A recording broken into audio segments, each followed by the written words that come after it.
We provide you the platform to turn your dreams into reality. Give wings to your aspirations with KR Mangalam University. Bihar विधानसभा चुनाव के पहले सभी गठबंधन और राजनीतिक दल चुनावी रणनीति को अंतिम रूप देने में जुटे हैं। इसी क्रम में पटना में रविवार 4 मई को महागठबंधन में शामिल सभी दलों के प्रमुख नेताओं की तीसरी अहम बैठक हुई। पटना के दीघा आशियाना रोड स्थित दीघा रिसोर्ट में आयोजित इस बैठक में आरजेडी, कांग्रेस, वीआईपी और लेफ्ट की तीनों पार्टियों के नेता मौजूद रहे। इस बैठक को विधानसभा चुनाव से पहले संगठन स्तर पर पहली बड़ी तैयारी के रूप में देखा जा रहा है। जिला स्तर के नेताओं की पहली बैठक हुई, जिससे साफ है कि अब अभियान को जमीनी स्तर पर ले जाने की तैयारी है। महागठबंधन की यह तीसरी बड़ी बैठक थी और नेताओं ने संकेत दिया कि आगामी कुछ हफ्तों में संगठनात्मक गतिविधियां और तेज होगी। खास बात यह रही कि सीएम फेस को लेकर फिलहाल कोई सहमति नहीं बन पाई है। हालांकि बैठक के लिए बने मंच के बैनर पर सिर्फ नेता प्रतिपक्ष तेजस्वी यादव की ही तस्वीर दिखाई दी, जबकि अन्य दलों के चुनाव चिन्ह इसमें दर्शाए गए। इसका मतलब साफ है कि आरजेडी ने एक बार फिर इशारों ही इशारों में तेजस्वी को सीएम फेस बताने की कोशिश की है। हमारी तमाम डिस्ट्रिक्ट यूनिट से लेकर के यहाँ तक के नेताओं की आज बैठक हुई और उस बैठक का मूल उद्देश्य था कि बेहतर समन्वय के साथ संवाद पर काम करना। और ये जो बेहतर समन्वय के साथ संवाद है वो हमारी कार्यप्रणाली में, मुद्दों में, साथ ही साथ नेताओं के अलावा जमीन तक उसको ले जाना, ताकि जो बदलाव की बयार है बिहार में उसको एक सही दिशा मिल सके। तमाम लोगों ने कहा कि अब ये प्रक्रिया इस प्रकार से, जैसे आज बैठक यहाँ हुई, अब जिला स्तर, ब्लॉक स्तर, यहाँ तक कि कई साथियों का ये मानना था कि पंचायत स्तर तक। बैठक में कोऑर्डिनेशन कमेटी के अध्यक्ष तेजस्वी यादव, कांग्रेस प्रभारी कृष्णा अल्लाबरू, प्रदेश कांग्रेस अध्यक्ष राजेश राम, वीआईपी प्रमुख मुकेश सहनी और वाम दलों के नेताओं ने विधानसभा चुनाव की तैयारियों को लेकर चर्चा की। बैठक में हर जिले में महागठबंधन की चुनावी रणनीति, आपसी तालमेल और समन्वय समेत अन्य मुद्दों पर चर्चा हुई।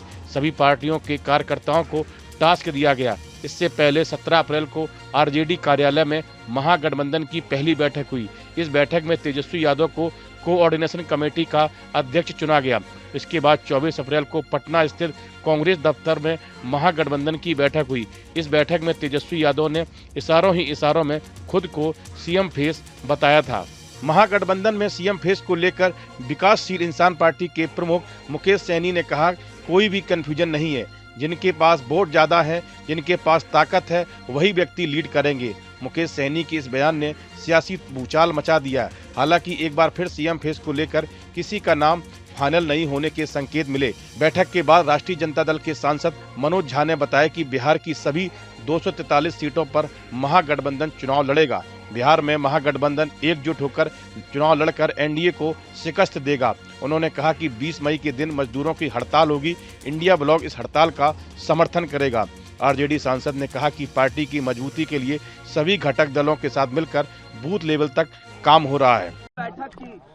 आने दीजिए, वहाँ से सारे चीज का जानकारी आप लोगों के बीच में दे देंगे। अंदर में बैठक होगा, उसके बाद आप लोगों को सारी चीज की जानकारी देंगे। सारे एजेंडा यही एजेंडा एक ही एजेंडा तय है कि बिहार में महागठबंधन का सरकार बनाना है। यही एजेंडा क्लियर है। जो ये सरकार है वो कहीं ना कहीं ये नीतीश जी के नेतृत्व में सरकार अभी नहीं है।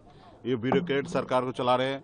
गांव में जाइए, एक एक पंचायत में, एक एक वार्ड में जाइए, हर जगह पे भ्रष्टाचार जो है बहुत बड़े पैमाने पे है। किसी का बगैर पैसे पे काम नहीं हो रहा है, क्योंकि अफसर जो है उनको मालूम है कि हम 60 साल के लिए फिक्स है, जब रिटायरमेंट 60 साल के बाद होंगे। और नेता के पास एक जवाबदेही होता है कि 5 साल जनता के बीच में अच्छा काम करे, अच्छा डिलीवरी दे, ताकि जनता दोबारा उनको चुने। इसलिए जनता मालिक बनाया गया संविधान में। लेकिन कहीं ना कहीं अभी जनता का सरकार नहीं है, ब्यूरोक्रेट का सरकार है, और ऐसे सरकार को बदलना है। आप डिप्टी सीएम बनने जा रहे हैं,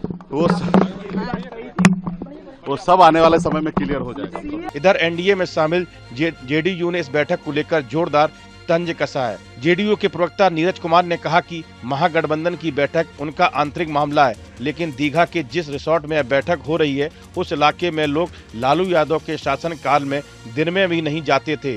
उन्होंने बैठक में शामिल होने वाले लोगों से मरीन ड्राइव देखने की भी अपील की ही। उन्होंने महागठबंधन के नेताओं को सलाह देते हुए कहा कि इससे बेहतर होता कि राज्य सरकार जो पानी का जहाज चलाती है उसमें बैठक करते और खुशनुमा माहौल मिलता। इस वीडियो में फिलहाल इतना ही। आप बने रहिए न्यूज नेशन के डिजिटल प्लेटफॉर्म के साथ। न्यूज नेशन अब व्हाट्सएप पर खबरों के ताजा अपडेट के लिए न्यूज नेशन के इस QR कोड को स्कैन करें।